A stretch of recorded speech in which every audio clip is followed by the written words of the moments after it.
जय श्री राम। आइए आगे सुनते हैं श्री शिव पुराण में। ये कहा गया है कि शिव तो परिपूर्ण है, निष्प्रय है, उनकी पूजा कैसे हो सकती है। तो इसका उत्तर यह है कि भगवान शिव के उद्देश्य से उनकी प्रसन्नता के लिए किया हुआ सत्कर्म उनके कृपा प्रसाद को प्राप्त कराने वाला होता है। शिवलिंग में, शिव की प्रतिमा में तथा शिव भक्तजनों में शिव की भावना करके उनकी प्रसन्नता के लिए पूजा करनी चाहिए। वह पूजन शरीर से, मन से, वाणी से और धन से भी किया जा सकता है।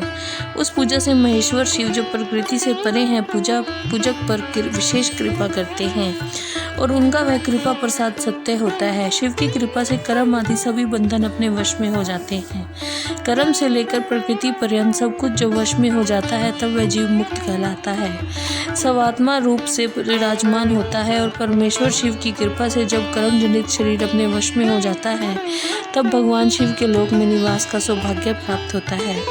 इसी को सालोक्य मुक्ति कहते हैं। जब तन्मात्राएं वश में हो जाती हैं, तब जीव जगदम्बा से शिव का सामीप्य प्राप्त कर लेता है। वह सामीप्य मुक्ति है। उसकी आयु आदि और क्रिया आदि सब कुछ भगवान शिव के समान हो जाती हैं।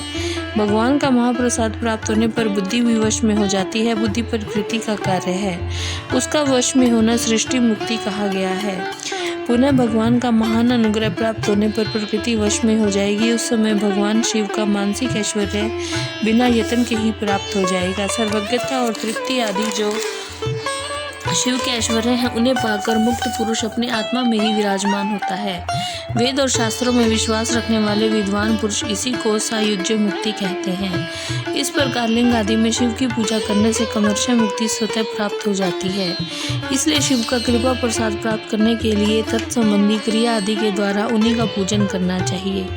शिव क्रिया, शिव तप, शिव मंत्र जप, शिव ज्ञान और शिव ध्यान के लिए सदा उत्तरोत्तर अभ्यास बढ़ाना चाहिए।